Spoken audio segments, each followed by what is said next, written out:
Right now, Christie's bridge toll. Get it? Kind of clever, huh? Well, new documents in the traffic as political payback scandal. They are out, and we have got the latest developments and insight from the paper that broke the story. Plus, Christie's bully culture. He may deny it, but the evidence seems to be growing, including the highlight clips from the governor himself that you'll see tonight.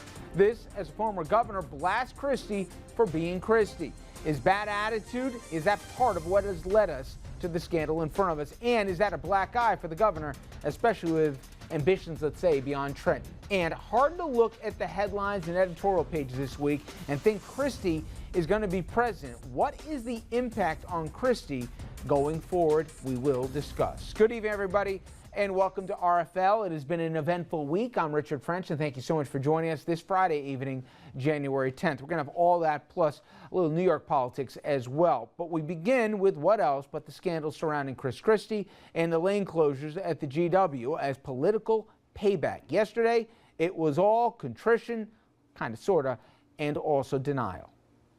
I come out here today to apologize to the people of New Jersey. I apologize to the people of Fort Lee.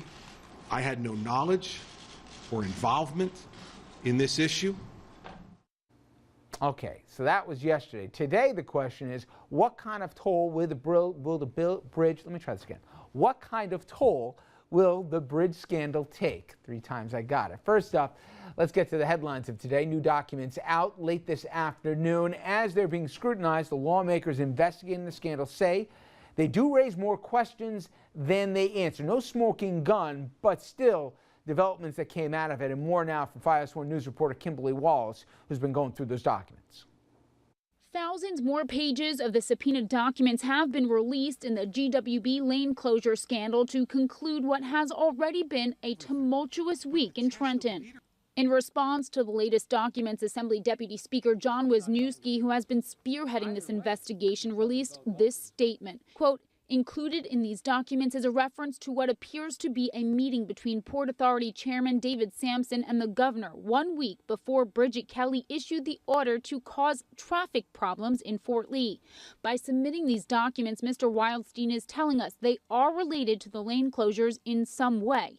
The question that demands answers is how, end quote. The latest information shows chains of emails from Darcy Licorice of the Port Authority Police Department where she said she was instructed by her superiors that David Wildstein wanted to, quote, change the traffic pattern entering Upper Toll Plaza, end quote. She said, quote, concerns were made to no avail locally. Vice Chair of the Assembly Transportation Committee, Linda Stender, has also been in the thick of the investigation. The thousands of pages that we have, that's just the beginning, because with the issue of subpoena power, I do expect that there will be additional people and additional information that we will be asking for. Bridget Kelly, Christie's deputy chief of staff, has since been terminated after emails of her saying, quote, time for some traffic problems in Fort Lee, end quote, were made public.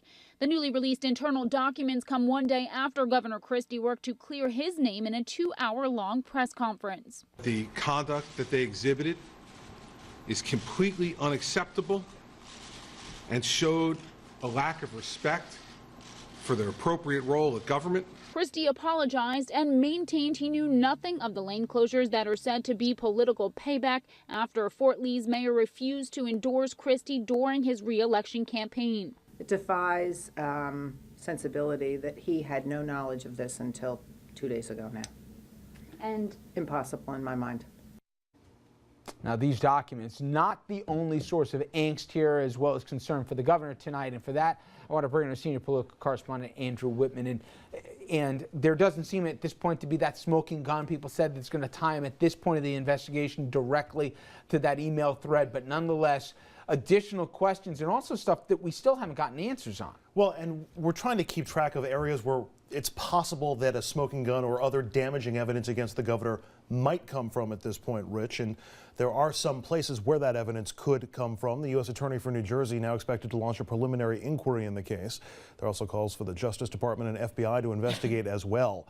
Other information could be produced in other legal actions, and today 6 Bergen County residents filed suit over the bridge scandal in Newark federal court. The suit alleges that the 6 got stuck in traffic, arrived late for work, and lost their pay. They called the scheme a conspiracy and a willful, wanton, arbitrary, and egregious official misconduct. Small problems to be sure, but the suit names Governor Christie and all 3 of the people who have now been fired or resigned in the scandal, and who knows what could come out if the case reaches the discovery stage. Looking less likely of any follow-up, one known death in the Fort Lee area that happened during that jam. The family of the 91-year-old who passed away during the mess doesn't think there's a connection.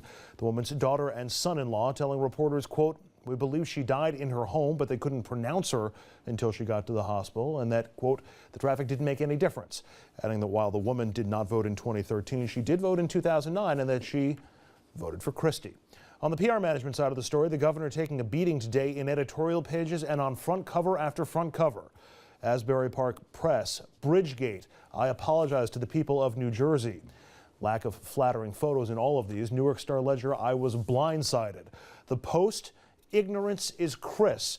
Newsday went with lies and betrayal, and again, another less than flattering photo of Chris Christie. The Daily News pushed their editorial to page 1, calling Christie pathetic, calling yesterday's 107-minute self-serving, self-pitying display of contrition, in their words, a climactic act in a brazen cover-up that further threatens to unravel his political career. Finally, from our friends at The Record, the paper that broke the story, a trail of apologies.